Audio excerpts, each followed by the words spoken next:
بسم اللہ الرحمن الرحیم۔ السلام علیکم۔ ناول رسم وفا، قسط نمبر 19، سیکنڈ لاسٹ ایپیسوڈ۔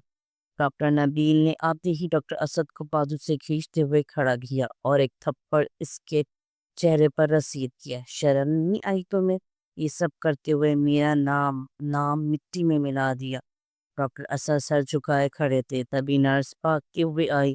سر، وہ پیشنٹ کو ہوش آ گیا ہے، نرس نے کہا تو ڈاکٹر نبیل ڈاکٹر اسد کو ساتھ بازو سے پکڑے گھسیٹتے ہوئے اندر کی طرف بڑھ گئے۔ زویا اور ازنان بھی پیچھے پیچھے چل پڑے۔ کمرے میں داخل ہوئے تو ازنان کی حیرت کی انتہا نہ رہی، کیونکہ وہ لڑکی کوئی اور نہیں، ردا تھی۔ ردا ازنان کو دیکھ چکی تھی۔ ازنان رخ موڑ چکا تھا، وہ ایسے ظاہر کر رہا تھا جیسے کچھ جانتا ہی نہ ہو۔ ردا اٹھ کر بیٹھ گئی، ایک نظر ڈاکٹر اسد پر ڈالی اور رخ موڑ گئی۔ ازنان، تم یہاں کیسے؟ میں نے تمہیں کہاں کہاں نہیں ڈھونڈا، شکر ہے تم مل گئے مجھے۔ اس لڑکی کے منہ سے ازنان کا نام سن کر زویا نے ایک دم ازنان کی طرف دیکھا۔ اسی وقت ازنان کو زویا کی طرف دیکھ رہا تھا۔ زویا کو اپنی طرف دیکھتے دیکھا تو نظریں پھیر گیا۔ ہمیں کیا لگے، یہ ازنان کی زندگی کا معاملہ ہے۔ زویا باہر کی طرف جانے لگی، تبھی ازنان نے اسے بازو سے پکڑ کر روک لیا۔ زویا رک گئی، نہ جانے کیوں اسے اس وقت رکنا ہی پڑا۔ زویا حیران تھی، ازنان نے مجھے کیوں روک لیا؟ ردا دونوں ہاتھ جوڑ کر ازنان کی طرف دیکھ رہی تھی۔ ازنان، مجھے معاف کر دو، میں نے تمہارے ساتھ بہت برا کیا، تمہیں گھر سے بے گھر کیا، تمہاری ساری جائیداد اپنے نام کروا لی، اور دیکھو یہ کیا ہوا میرے ساتھ۔ وہی دولت میری دشمن بن گئی، جیسے میں تمہارے ساتھ کیا، تمہاری بیوی ہو کر کسی اور سے معشوقہ بنایا، ویسے ہی آج میرے ساتھ ہوا ہے۔ میرے شوہر نے کسی اور کے لیے مجھے مارنے اور دولت ہتھیانے کے لیے یہ سب کھیل کھیلا۔ ازنان بالکل چپ کھڑا تھا، اس نے ردا کی کسی بات کا کوئی جواب نہیں دیا۔ زویا بھی اس سارے معاملے کو سمجھنے کی کوشش کر رہی تھی۔ یہ لڑکی ازنان کی بیوی؟ زویا کو کچھ سمجھ نہیں آ رہا تھا۔ اور جانتے ہو میرے شوہر کون ہے؟ یہ ڈاکٹر اسد۔ ردا ڈاکٹر اسد کی طرف اشارہ کرتے ہوئے بولی، یہی ہے وہ جی خاطر میں نے تمہیں چھوڑا، اور آج یہی میری جان کے دشمن نکلے۔ تینوں نے حیرت انگیز طور پر ڈاکٹر اسد کی طرف دیکھا۔ تم سے طلاق لینے کے بعد میں نے اسد سے شادی کر لی۔ شادی کے 2 ماہ تو بہت اچھے گزرے، اس کے بعد مجھے اس کی سچائی آہستہ آہستہ نظر آنے لگ۔ 1 سال بعد مجھے پتہ لگا کہ یہ پہلے سے ہی شادی شدہ ہے اور 2 بچوں کا باپ ہے۔ میں ناراض ہو کر واپس گھر آ گئی۔ میں نے سوچ لیا تھا کہ اس سے طلاق لے لوں گی، ایک پٹے ہوئے شخص کے ساتھ زندگی نہیں گزاری جا سکتی، میرا لیے ممکن نہیں تھا اب اس کے ساتھ زندگی گزارنا، لیکن اس نے میرا پیچھا نہیں چھوڑا، روز گھر آ جاتا تھا مجھے منانے۔ ماما بھی اس سے معاف کر چکی تھی، وہ نہیں چاہتی تھی کہ اس کی بیٹی پر پھر سے طلاق کا داغ لگے، اس لیے وہ چاہتی تھی کہ ردا جلد از جلد اپنے گھر واپس چلی جائے۔ ماما نے بھی مجھے ہی غلط کہا اور کہا کہ اپنے گھر واپس چلی جاؤ، آخر کب تک تم یہاں بیٹھی رہو گے؟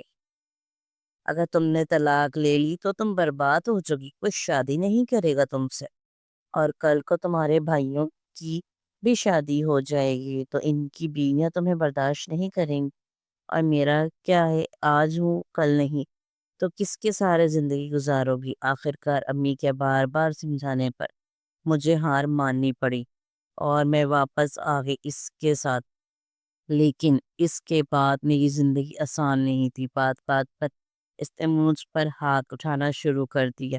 میری زندگی بہت مشکل ہو چکی تھی، مجھے گھر میں قید کر رکھا تھا اس نے مجھے۔ میں سمجھ گئی تھی یہ مکافات عمل ہے، شاید یہ سب میرے کیے کا ہی پھل ہے۔ میں نے تم سے رابطہ کرنے کی کوشش کی، لیکن تمہارا نمبر بند تھا، اور میں نے اپنی کچھ فرینڈ سے بات کی تمہارے بارے میں، پتہ لگانے کی، لیکن تمہارے بارے میں کچھ نہیں پتہ چل سکا۔ ایک دن اسد نے مجھے اپنی دوست سے تمہارے بارے میں بات کرتے ہوئے دیکھ لیا۔ میں فون پر اپنی دوست سے بات کر رہی تھی کہ اچانک اسد گھر آ گیا۔ اس نے مجھ سے اس دن فون بھی چھین لیا اور ہر بات پر مجھے تمہارے نام پر غصہ نکالتا رہتا مجھ پر۔ میں نے آخرکار ایک دن میں وہاں سے بھاگنے میں کامیاب ہو گئی۔ ماما میری حالت دیکھ کر گھبرا گئی، اب وہ بھی میرے حق میں تھی۔ ہم نے وکیل سے رابطہ کیا خلا کے لیے، لیکن اسد مجھے طلاق دینے کو تیار ہی نہیں تھا۔ پھر میں دانے کی شادی کی شاپنگ کر کے واپس گھر جا رہی تھی، بھی گاڑی سے نکلی ہی تھی کہ سامنے سے ایک تیز رفتار گاڑی آئی، مجھ سے ٹکرائی، اور اس کے بعد مجھے کچھ ہوش نہیں تھا۔ میرے مرنے کے بعد میری ساری دولت اس کے نام ہونے والی تھی، اسی لیے تو وہ یہ سب کچھ کر رہا تھا، لیکن اللہ تعالیٰ نے میری سانسیں بڑھا دی تھیں، اسی لیے اس کی کوششوں کے باوجود بھی میں بچ گئی۔ ڈاکٹر نبیل جلدی سے ڈاکٹر اسد کی طرف بڑھے۔ کیا یہ سب سچ ہے؟ اسد غصے سے بولے۔ جی ڈاکٹر، اسد نے بس ایک لفظ میں جواب دیا اور سر جھکا گیا۔ شرم آ رہی ہے مجھے تمہیں اپنا بھائی کہتے ہوئے۔ جو کچھ تم نے اس لڑکی کے ساتھ کیا، اس کی سزا تو تمہیں مل کر رہے گی۔ کہتے ہی ڈاکٹر نبیل نے اپنا فون نکال کر پولیس کو فون کیا۔ I am sorry Rida, please مجھے اس بار معاف کر دو۔ تمہیں طلاق چاہیے نا، میں دے دوں گا، لیکن پلیز مجھے پولیس کے حوالے مت کرو۔ معاف کر دو مجھے، میرے بچوں کا سوچو۔ کاش تم نے اپنے بچوں کا سوچا ہوتا۔ جو اپنی بیوی بچوں کا نہ ہو سکا، وہ میرا کیا بنے گا؟ یہ تمہاری غلط فہمی کہ اب میں تمہیں معاف کروں گی۔ سوچو کیا ہوگا جب تمہاری بیوی اور بچوں کے سامنے تمہاری حقیقت آئے گی۔ جب تم برباد ہو گئے تو تمہیں پتہ چلے گا کیسے تم نے مجھے برباد کیا تھا۔ میری ہستی بستی زندگی میں حسنان کے بارے میں نفرت کا بیج بو کر اور دولت کی ہوس پیدا کر کے تم نے مجھے برباد کر دیا۔ پولیس آئی اور ڈاکٹر اسد کو گرفتار کر کے لے گئی۔ ڈاکٹر نبیل کمرے میں سے نکل گئے۔ ردا نے پھر سے عدنان کے سامنے ہاتھ جوڑ دی۔ ہو سکے تو مجھے معاف کر دینا عدنان، میں تمہاری ساری جائیداد تمہیں واپس کرنا چاہتی ہوں۔ مجھ سے بہت بڑی غلطی ہو گئی، شاید تمہاری بددعا لگ گئی مجھے۔ ردا رو رہی تھی۔ نہیں ردا، میں نے تمہیں کبھی بددعا نہیں دی تھی۔ عدنان آخرکار بول پڑا، میں نے تو ہمیشہ تمہارے حق میں دعا ہی مانگتا رہا۔ یہ تو تمہیں تمہاری غلطیوں کی سزا ملی۔ اب گزرے وقت پر پچھتانے کے سوا کچھ نہیں ہے تمہارے پاس۔ کاش تمہیں یہ احساس پہلے ہی ہو جاتا، لیکن تمہاری آنکھوں پر بس پیسے اور محبت کی پٹی بندھی تھی۔ محبت بھی بہت قسمت والوں کو ملتی ہے۔ عدنان زویا کی طرف دیکھتے ہوئے بولا۔ زویا نظریں پھینکی اور باہر کی طرف بڑھنے لگی تھی کہ تبھی عدنان نے اس کا ہاتھ تھام لیا۔ ان سے ملو ردا، یہ ہے میجر زویا عدنان، کچھ دن پہلے ہی نکاح ہوا ہے ہمارا، بہت جلد شادی ہونے والی ہے ہماری۔ عدنان کی بات پر زویا نے نظریں اٹھا کر چونک کر عدنان کی طرف دیکھا۔ وہ کچھ بول نہ سکی، بس عدنان کی طرف دیکھتی ہی رہ گئی۔ ردا رشک بھری نظروں سے زویا کے ہاتھ کی طرف دیکھ رہی تھی جو عدنان کے ہاتھ میں تھا۔ یہ ہاتھ میرا بھی ہو سکتا تھا، لیکن میں نے خود ہی اپنے ہاتھ سے سب کچھ گوا دیا۔ مسکراتے ہوئے آنکھیں مون گئی، سر پیٹ کی ٹیک سے لگا۔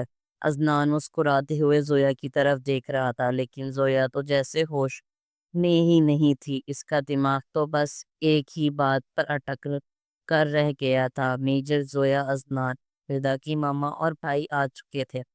ان کو دیکھتے ہی عدنان کمرے سے باہر نکلنے ہی لگا تھا کہ دانی اس سے لپک گیا۔ عدنان بھائی، آپ یہاں کیسے؟ بہت لمبی کہانی ہے، ابھی تمہاری بھابھی کو گھر لے کر جانا ہے، پھر ملاقات ہوگی، کہتے ہوئے عدنان پھولوں والی ٹوکری اور زویا کا بیگ اٹھائے زویا کا ہاتھ تھامے ہوئے کمرے سے باہر نکل گیا۔ عدنان نے زویا کو گاڑی میں بٹھایا۔ زویا گاڑی میں بیٹھتے ہی عدنان پر اتک گئی۔ یہ سب کیا تھا میجر عدنان؟ ابھی آپ نے اندر کیا کہا تھا؟ میرے نام کے ساتھ اپنا نام کیوں لگایا آپ نے؟ مجھے ایسا مذاق بالکل پسند نہیں ہے، زویا اسے سے ازنان کی طرح دیکھتے ہوئے بولی۔